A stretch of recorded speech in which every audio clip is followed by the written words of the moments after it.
SSC 2026 পরীক্ষার ইংরেজি খাতা শিক্ষকরা কিভাবে দেখবে? কিভাবে তোমাদের ইংরেজি পরীক্ষার খাতায় নাম্বার দিবে?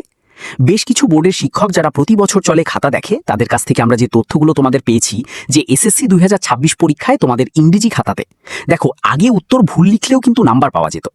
আগে দেখা যেত যে পৃষ্ঠা ভরাট করে আসলেই শিক্ষকদের নাম্বার দেওয়ার কথা ছিল, যে বোর্ড বলে তো যে পৃষ্ঠা যারা ভরাট করে আসবে তাদেরকেই নাম্বার দিত। তবে এবার কিন্তু 2025 সালের পর থেকে খাতা দেখায় বেশ কিছু পরিবর্তন আনা হয়েছে, বেশ কিছু। তবে তার আগে তোমাদেরকে একটা বিষয় জানিয়ে দিই, তোমাদের ইংরেজি প্রথম পত্র দ্বিতীয় পত্র দুইটা মিলে কিন্তু 100 100 200, এর মধ্যে তোমাদের 66 পেলে পাশ করতে হবে। অর্থাৎ প্রথম পত্র দ্বিতীয় পত্র দুইটা মিলে পাস। তোমাদের প্রথম পত্র দ্বিতীয় পত্র আলাদা কোনো পাশ ফেল নেই, একদম দুইটার মিলে 200-র মধ্যে তুমি যদি 66 নাম্বার পাও তাহলেই পাস। এটাই কিন্তু সঠিক নিয়ম শিক্ষার্থী। তো এটা অধিকাংশরা ঠিকমতো জানে না। তো তোমাদেরকে জানিয়ে দিই ইংরেজি প্রথম পত্রের খাতা তোমাদের কিভাবে দেখা হবে। তো প্রথমে তোমাদের দেখো রিডিং পার্টটা নিয়ে বলি। রিডিং পার্টটা তোমরা যারা মোটামুটি গুছিয়ে লিখতে পেরেছো তারা একটা ভালো নাম্বার তুলতে পারবে। বিশেষ করে প্যাসেজ, পোয়েম এবং স্টোরিজের যে কোয়েশ্চেনটা তোমাদের এসেছিল 2 নাম্বারে, প্যাসেজের কোয়েশ্চেন, পোয়েমের কোয়েশ্চেন এবং স্টোরিজের যে কোয়েশ্চেনগুলো ছিল তোমাদের, এই কোয়েশ্চেনগুলো যারা কাছাকাছি লিখতে পারবে তারাই ভালো নাম্বার পাবে। কারণ এই কোয়েশ্চেনের যে উত্তরগুলো এগুলো কিন্তু বইয়ের মতো হুবহু লেখা কখনোই সম্ভব নয়। সুতরাং তোমরা যারা কাছাকাছি মোটামুটি যেটা চেয়েছে সেই কাছাকাছি কথাগুলো যেন লিখতে পেরেছো তারা ভালো নাম্বার পাবে। এটা নিয়ে টেনশনের কিছু নেই। তোমাদেরকে জানিয়ে দিই, তোমরা যারা সামারি ফরম্যাট অনুযায়ী লিখতে পেরেছো তাহলে একটা ভালো নাম্বার পাবে। আর এমসিকিউ, ম্যাচিং, রিয়ারেঞ্জ এবং গ্যাপ ফিলিং এবং ইনফরমেশন যে টেবিলটা রয়েছে এইটার উত্তর মিললে নাম্বার পাবে। না হলে উত্তর যদি না মিলে তাহলে কিন্তু নাম্বার পাবে না।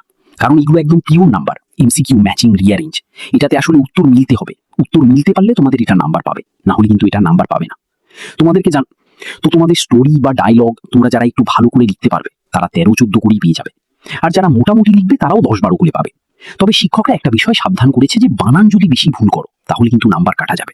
যেটা তোমাদেরকে সাজেশন দেওয়ার সময় আমরা তোমাদেরকে বলেছিলাম যে বানানের ব্যাপারে একটু সচেতন হতে হবে তোমাদেরকে। কারণ বানান যদি বেশি ভুল করো সেক্ষেত্রে তোমাদের নাম্বারটা কাটা যাবে। আর ইংরেজি দ্বিতীয় পত্রে খাতা তোমাদের কিভাবে দেখা হবে সেটা নিয়ে দেখো। গ্রামার পার্টটা যারা নিয়ম অনুযায়ী বা রুলস অনুযায়ী লিখতে পারবে তারা ভালো একটা নাম্বার পাবে।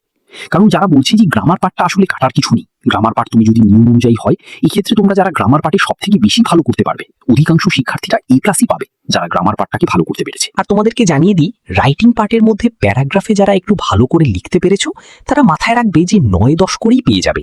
মোটামুটি লিখতে পারলে 7-8 করে শিক্ষক কিন্তু তোমাদেরকে নাম্বার দিয়ে দিবে প্যারাগ্রাফে। আর অ্যাপ্লিকেশনগুলোতে তো ওই নিয়ম অনুযায়ী তোমাকে লিখতে হবে।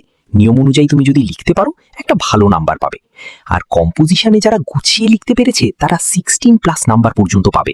কারণ কম্পোজিশন শিক্ষকরা তো একটু ভালো লেখা, যদি একটু গঠনমূলক তোমরা লিখতে পারো শিক্ষকরা অনেক ভালো নাম্বার দেয়। আর একটা বিষয় সব শিক্ষকরাই ক্লিয়ার করেছে যে বানান বেশি ভুল করলে কিন্তু তারা নাম্বার কাটবে। বিশেষ করে রাইটিং পার্টে তোমাদের বানান কিন্তু অনেকেরই ভুল যায়। তো এই বিষয়টাতে যারা কেয়ারফুলি ছিল তারা ভালো নাম্বার তুলতে পারবে। আর যারা বানান একটু বেশি ভুল যাবে তাদের নাম্বারটা একটু কাটা যাবে। শিক্ষার্থী, তো তোমাদের পরবর্তী পরীক্ষার জন্য শুভকামনা রইল।